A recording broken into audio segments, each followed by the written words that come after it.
ఈ ఎంప్లాయీస్ అందరూ ఆఫీస్ కి లేట్ అవుతుందని పరిగెత్తుకుంటూ లిఫ్ట్ దగ్గరికి వస్తారు.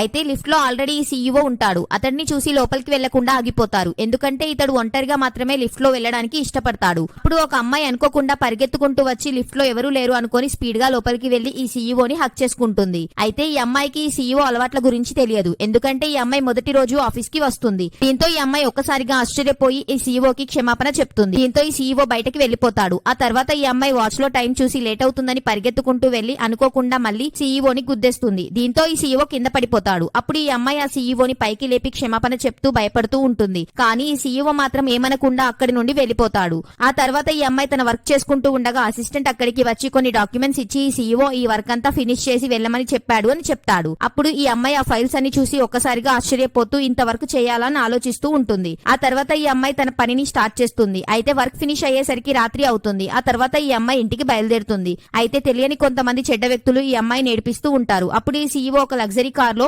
అమ్మాయిని కాపాడడానికి వస్తాడు. అలాగే అక్కడ ఉన్న చెడ్డ వ్యక్తులందరినీ తరిమేసి ఈ అమ్మాయిని కాపాడతాడు. ఆ తర్వాత ఈ అమ్మాయిని తన ఇంటి దగ్గర దింపుతాను, కారెక్కమని చెప్తాడు. అయితే ఈ అమ్మాయి తన బాస్ ఫేస్ పైన డస్ట్ ఉండడం గమనించి తను క్లీన్ చేస్తూ ఉంటుంది. ఇది గమనించిన కార్ డ్రైవర్ కార్ కి సడన్ గా బ్రేక్ వేస్తాడు. దీంతో ఈ అమ్మాయి వెళ్లి బాస్ ఒళ్ళో పడుతుంది. ఆ తర్వాత ఏం జరిగిందో తెలుసుకోవాలంటే వీడియోని లైక్ చేసి పార్ట్ 2 అని కామెంట్. Download ShareChat.